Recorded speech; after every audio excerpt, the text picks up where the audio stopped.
Հանրային ռադիոյի եթերում վերնատուն մշակութային ծրագիրն է։ Ձեզ հետ Մերի Մուսինյանը։ Բարի օր։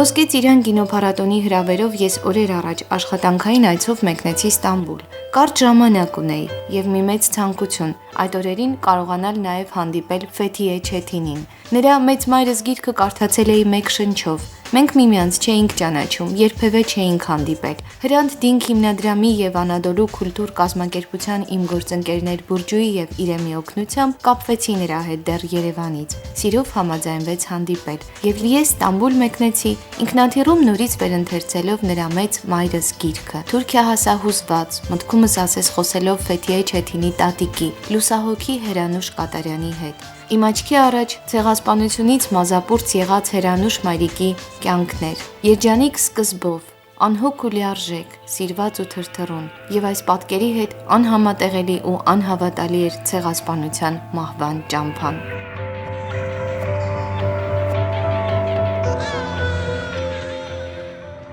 Ինչպես որ մոր անունը Էսմա եւ հոր անունը Հուսեին չէր, այնպես էլ իր անունը ոչ թե Սեհեր էր, այլ Հերանուշ։ Ես էլ այս բանը շատ ուշ էի իմացել։ Այն ժամանակ Բալուի սահմաններում գտնվող գյուղը Հաբաբը Հերանուշի մանկության տարիներին Էրգանի Մադեն գավառի ենթակա 207 ծուխ ունեցող մի մեծ գյուղ է եղել, որտեղ կար 2 եկեղեցի եւ 1 վանք։ Հերանուշը Հովանես եւ Իսկուհի Կատարյանների երկրորդ երեխան էր։ Նրանց առաջին երեխայի Մարգրիտի մահվանից հետո ծնված Հերանուշին ծնողները շատ մեծ հոգատարությամբ էին մեծացրել։ Նրանից հետո իրար ետևից 2 երեխա էին ունեցել՝ Խորենն ու Հրայրը, որոնց Հերանուշը փոքրիկ երեխա լինելով որպես ավագ քույր է խնամել։ Հերանուշի հայրը Հովանեսը 7 երեխաներից երրորդն է եղել։ Նա իրենից մեծ Պողոս եւ Ստեփան, իրենից կրտսեր Հրանտ, Կարապետ, Մանուկ անուններով 5 եղբայր եւ Զարուհի անունով քույր է ունեցել։ Հերանուշի պապը Հայրապետ Էֆենդին ճանաչված, սիրված, պատիվ վայելող մանկավարժ է եղել,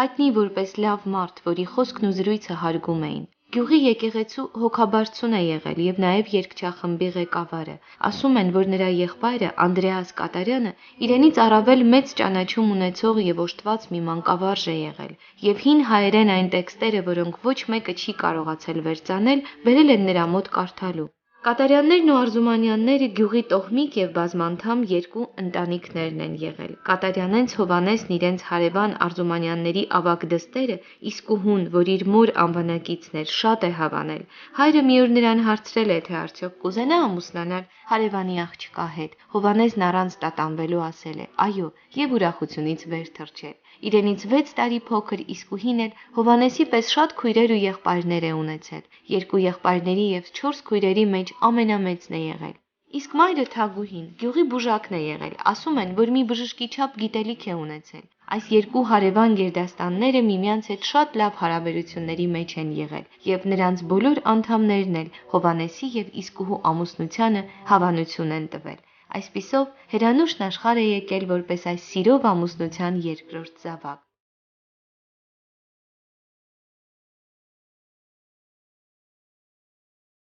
Հերանուշը շատ ուշիմ եւ միևնույն ժամանակ երաժշտական հակումներ ունեցող երեխա է եղել։ 1913 թվականին, երբ Հերանուշը սկսել է հաճախել դպրոց, նրա հայրը եւ 2 հորեղբայրները որոշ այլ ազգականների նման գնացել են Ամերիկա փող վաստակելու։ Այն ժամանակ հարուստների երկիր Ամերիկա գնալով հարստանալու երազանքը գյուղի տղամարդկանց շրջանում մեծ տարածում է ունեցել։ Հերանուշը, որը հորեղբոր աղջկա Մարիամի հետ նույն տարին է սկսել հաճախել դպրոց, գրել կարդալ սովորելուն պես հորը եւ հորեղբայրներին ուղված մի նամակ է գրել։ Հերանուշի գրած նամակի մյուս էջին էլ Մարիամն է գրել եւ նամակն ուղարկել են Ամերիկա։ Թղթի մի էջին Հերանուշի գրչի տակից դուրս եկած տողերը սրանք էին. «Սիրելի հայրիկ, մեծարգո հորեղբայրներ, մենք էլ մեր տկար գրիչով ուզեցինք 2 տող գրել, իմանալով, որ կուրախանաք։ Հուսով ենք, որ լավ եք։ Այս ենք փափագում եւ աղոթում, որ միշտ լավ լինեք։ Մենք էլ կարգապահորեն դպրոց ենք հաճախում եւ շատ աշխատում,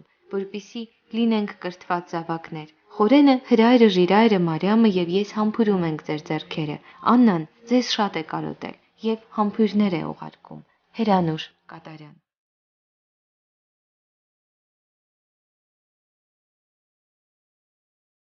Հերանուշ Կատարյանը այլևս երբեք իր հորը չտեսավ։ Հայրը մնաց Ամերիկայում։ Գտավ գաղթի աներևակայելի դառը ճանապարհն անցած իր կնոջը, Հերանուշի մորը, Իսկուհուն, սակայն այդպես էլ երբեք չհանդիպեց Հերանուշին։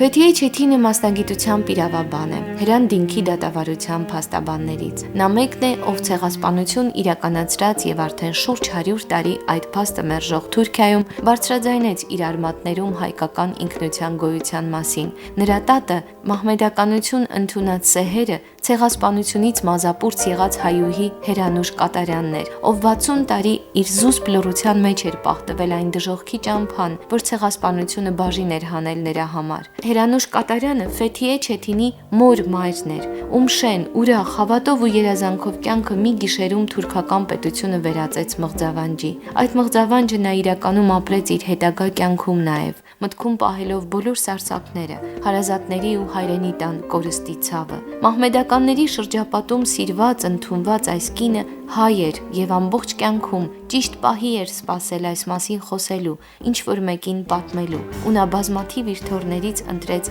իրավաբանի մասնագիտություն ընտրող, ինչպես ինքն էր ասում, խորը աչքեր ունեցող Ֆեթիեին։ Երբ 2004 թվականին Թուրքիայում հրատարակվեց Ֆեթիե Չեթինի մեծ մայրս գիրքը, թուրքական հասարակությունը դեռևս անգամ ակնարկների տեսքով չէր խոսում ցեղասպանության, բռնի մահմեդականացված հայերի մասին։ Սակայն Ֆեթիե Չեթինի մեծ մայրս գիրքը գրախանութներից լիովին սպառվեց ընդամենը 3-4 օրում։ Գիրքը մեկ տարվա ընթացքում Թուրքիայում հրատարակվեց 6 անգամ։ Նրա տատի Հերանուշ Կատարյանի պատմությունը դարձավ Թուրքիայում ոչ միայն քննարկման նյութ, այլև առիթ, որ բազմաթիվ հայեր, ում նախնիները ցեղասպանությունից հետո բռնի կերպով մահմեդականացվել էին, բարձրաձայնեին իրենց հայ լինելու մասին։ Այսօր արդեն Թուրքիայում շատերն են խոսում իրենց հայկական արմատներից։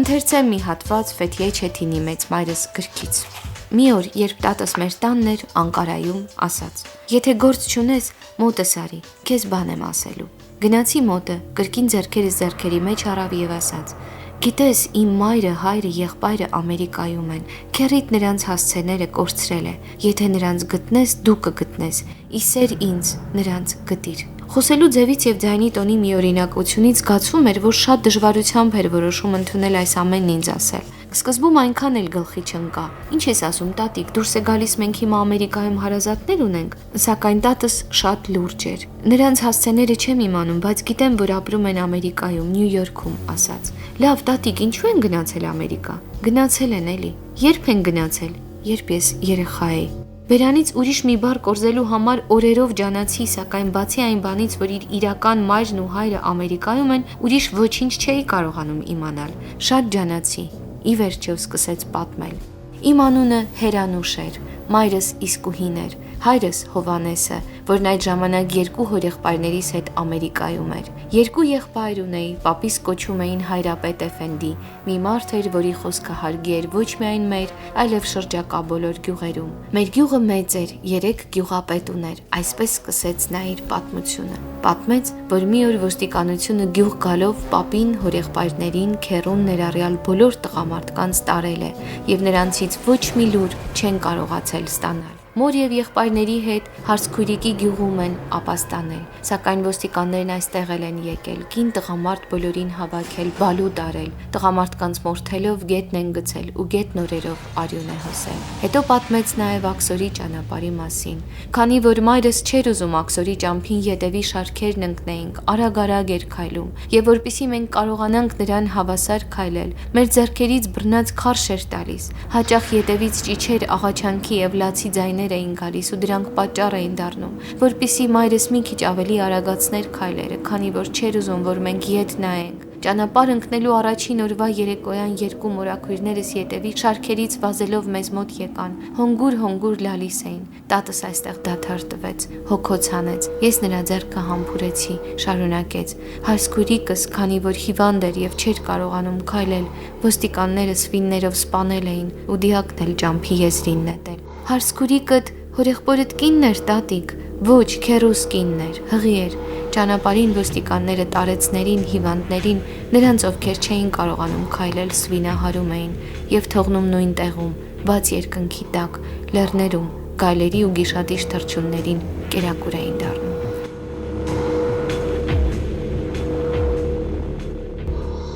Մեծ մայրս գրքի հեղինակ Ֆեթիե Չեթինին ես հանդիպեցի Մարդաշատ Ստամբուլում։ Մեր շուրջը սրճարանային աղմուկ էր։ Զրուցեցինք այնպես, ասես վաղուց միմյանց ճանաչում էինք։ Ասացի, որ իմ տատի անունն էլ Հրանուշ էր։ Հերանուշի մեկ այլ անվանական տարբերակ։ Ուրախացա։ Սիրով ձեզ եմ ներկայացնում մեր զրույցը, իմ հարցերն անգլերենով են հնչում, նրա համար թուրքերեն են թարգմանում իմ թուրք գործընկերներ Իրեմը եւ Բուրջուն։ Այնուհետև նրա պատասխանը թարգմանում են ինձ համար։ Ֆեթիե Հանım, շատ շնորհակալ եմ, որ ժամանակ գտաք հանդիպելու։ Ողջույններ ձեզ Հայաստանի ձեր բարեկամներից։ Benden de oraya bütün gönül dolusu Իմ sevgiler. ամբողջ սրտով ես ուղարկում եմ սերս Հայաստան։ Նախ եւ առաջ ուզում եմ ասել, որ ես մեծ հուզմունքով կարդացի ձեր մեծ մայրս գիրքը, երբ կարդում էի ձեր տատի մասին պատմությունները, ինձ թվում էր ես կարդում եմ ինձ հարազատ մարդու, ինչ որտեղ նաեւ իմ տատի մասին։ Պատմեք, ինչպես քաջություն ունեցաք այս գիրքը գրելու։ Ancak ben avukat olduğum için yazarlık konusunda hiçbir deneyimim yok. Ես նախ եւ առաջ ուզում էի այս գրքով լսելի դարձնել իմ Հերանուշ տատիկի պատմությունը, քանի որ մասնագիտությամբ իրավաբան եմ ու գրելու փորձ չունեմ, սկզբում խնդրեցի գրող ընկերներիս, որպեսզի իրենք գրեն այս պատմությունը, սակայն դրական պատասխան չունեցա ու ստիպված էի ինքս գրել։ Ես ուզեցի գրել այս մասին նաեւ նրա համար, որովհետեւ ինչպես ինքներդ արդեն նկատեցիք, Թուրքիայում ամեն քայլափոխի հնարավոր է հանդիպել մարդկանց, թուրքերի, ովքեր նմանատիպ ընտանեկան պատմություն ունեն։ Երբ տատս ինձ պատմեց այս պատմությունը, ես արդեն 17 տարեկան էի։ Նա շուրջ 60 տարի երբեք չէր խոսել այս մասին ու իր կյանքի պատմությունը պահել էր խորը լռության մեջ, բայց նա ասես պատասխանատվություն էր կրում բոլոր այն մարդկանց առաջ, ովքեր իր հետ անցել էին այս սարսափի ճամփան եւ ուզում էր կոտրել այս լռությունը։ Yazar olan arkadaşlarım yazsın. Պատասխանատվություն էր կրում։ Իրոք այդպես եք կարծում։ Այո, իր ուսերին շատ մեծ պատասխանատվություն կար։ Մեր իմացած պատմության ու իրական պատմության միջև հսկայական մի անդունդ կար։ Թուրքիայում հսկայական մերժում կա այս հարցում եւ եթե մենք թույլ տանք, որ այս մերժումը շարունակվի, դա կնշանակի, թե մենք թույլ ենք տալիս, որ ցեղասպանությունը շարունակվի։ İstedim ve onlara teklif ettim tanıdıklarıma. Դժվար չգրվեց գիրքը։ Սկզբում կարծես վախ ունեի այնպես ինչպես մեծ մայրս։ Նրան էլ խանգարել էր վախը, որ 60 տարի պահել էր այս գաղտնիքը։ Անհավանական դժվար էր այս որոշումը կայացնելն ու գիրք սկսելը։ Գիրքն իրականում գրվեց 1 ամսում, կարելի է ասել 1 շնչով։ Գրելու ընթացքում ես անverջ լաց եղա իմ անքուն գիշերներին եւ միայն սկսեցի հանգիստ քնել, երբ գիրքն այլևս գրված էր։ Kimse bana yüz vermedi. O yüzden Կուզեիք նկարահանված ֆիլմ լիներ ձեր պատմության հիման վրա, արդյոք նման առաջարկ ունեցել եք։ Շատերն են առաջարկել, սակայն այս գիրքն ինձ համար ինչպես սեփական երեխա լինի, այնքան թանկ է, եւ բացի այդ առաջարկներից որևէ մեկը շատ հատուկ բան չի եղել, որ ես համաձայնվեմ։ Ես իմ տատիկից շատ բան եմ վերցրել իսկապես, իմ տատը շատ զգուշորեն էր խոսում այս մասին, ու հավանաբար իմ այդ զգուշավորությունը սկզբից ինձ էլ էր փոխանցվել։ neden yazılmasını istiyordu? Բայց չէ որ դուք նաև քաջություն ունեցաք գրելու ինչպես ձեր տատը պատմելու, հարցրի ես։ Ֆեթիե Չեթինը ժպտալով պատասխանեց. Ես ինձ շատ քաջ մարդ չէի համարի։ Բոլոր թորների միջից իմ տատն ինձ ընտրեց ի վերջո այս պատմությունը պատմելու։ Նա արեց դա այն ժամանակ, երբ ես իրավաբանական դպրոց ընդունվեցի եւ հավանաբար նա իմ այդ քայլի մեջ լուծում տեսավ։ Նա ինձ ասաց, որ մի անգամ, երբ Ադրբեջանում երկրաշարժ եղավ, մարդիկ ասացին. հայրի հանդեպ արվածը Աստված վերադարձրեց մեզ։ Մարդիկ ընդունեցին այդ պահին։ Մենք հայրի հանդեպ շատ վատ բան արեցինք։ Հիմա էլ մենք ենք անցնում սրա միջով։ Տատս ուզում էր, որ մենք նաև սա հասկանանք։ Anneannem bu konuda tek bir örnek değil.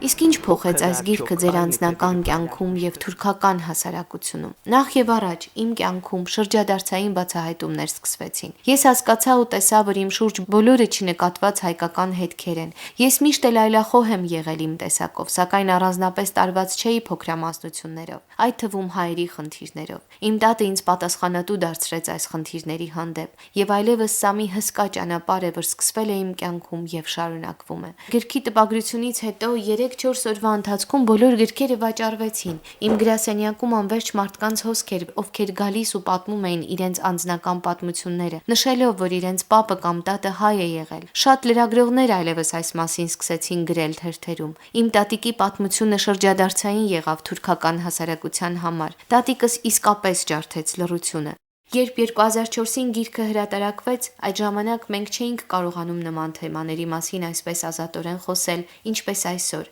Միակ բացասական արձագանքը, որ ես ստացա գրքից, դա ծայրահեղ նացիոնալիստների արձագանքն էր, ովքեր ինձ ասացին՝ գիտես, մենք այնքան ազդված ենք քո տատիկի պատմությամբ, բայց չէ՞ որ բազմաթիվ թուրք տատիկների պատմություններ էլ կան, ինչու՞ չեք գրում նրանց մասին։ Ես ասացի՝ սա իմ տատիկն է, ես գրել եմ իր պատմությունը, դուք էլ գրեք ձեր տատերի պատմությունը։ Մեկ մարդու պատմությունը իրականում մեծ բան կարող է փոխել հայացքներում, մոտեցումներում։ Իմ տատիկի պատմությունը իսկապես շատ ազդեցիկ էր թուրք հասարակության համար։ Ոչ ոք չէր կարող ասել, որ սա սուտ է, սա շատ կոնկրետ պատմություն է, հնարավոր չէ ապացուցել, որ սա սուտ է, եւ շատ շատերն ունեն նմանատիպ պատմություններ։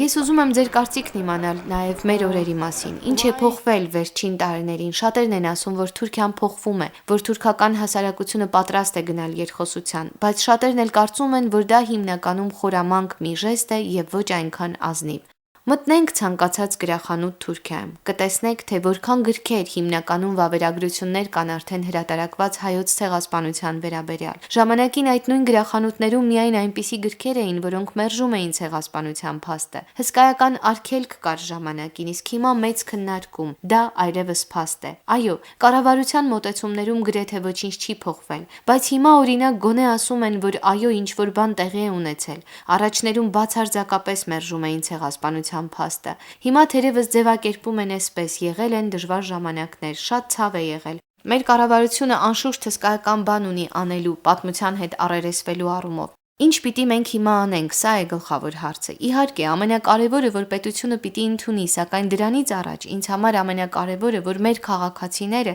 մեր հանրությունը իր համար ձևակերպի, թե ինչ է տեղի ունեցել, գտնի այդ ձևակերպումը, որովհետև առանց այս գտնված պատասխանի մենք անընդհատ ունենք հնարավորություն կրկնելու անցյալի սխալները։ Դա կարող է նորից պատահել, եթե մենք չառերեսվենք մեր պատմության հետ։ Այնքան բան կա խոսելու, բայց այնուամենայնիվ հրաժեշտ պիտի տամ։ Ֆեթիե Հանım, ինչ կուզեիք փոխանցել ձեր հայ ունկնդիրներին։ Ես ուզում եմ իմ հայ բարեկամներին ասել, որ ես անում եմ ամեն հնարավորը, ինչ կարող եմ։ Մենք սա կհաղթահարենք, ես դրան հավատում եմ։ Բայց մյուս կողմից ես գիտեմ, որ իսկապես դեռ շատ բան կա անելու, նաև շատ բան, որ ինքս պիտի անեմ։ Ես իսկապես ավելին կուզեի անել ու ներողություն եմ խնդրում ավելին չանելուս համար։ Այնուամենայնիվ, մենք դեռևս պայքարում ենք մերժման դեմ եւ ես շատ եմ ցավում, որ այս հարցում ավելին չեմ կարողանում անել։ Ես շատ ուշ իմացա իմ իրական ինքնության մասին։